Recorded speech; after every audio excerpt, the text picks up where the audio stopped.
నమస్కారం. ముఖ్యంగా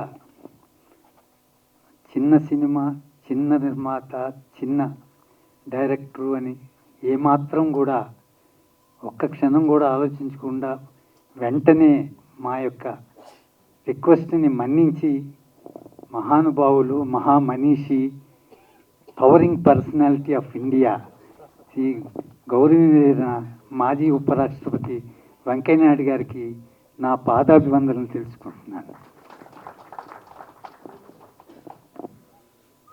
ఘంటసాల పాట అంటే అందరికీ తెలుసు, ఆ పాట ఎంత గొప్పదో తెలుసు. కానీ ఆయన వ్యక్తిత్వం మటుకు చాలా కొద్ది మందికి తెలుసు.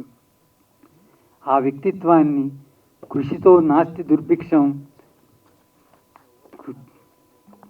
వినయంతోనే విద్య ప్రకాశిస్తుంది అనడానికి నిలువెత్తు నిదర్శనం శ్రీ ఘంటసాల.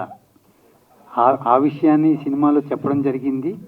మరొక విషయం ఏమిటంటే, భారతదేశ సినిమా చరిత్రలోనే ఏ గాయకుని మీద కూడా పూర్తి నిడివి చిత్రం ఇంతవరకు రాలేదు.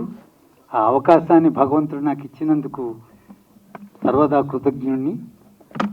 Thank you for your coming. Thank you very much.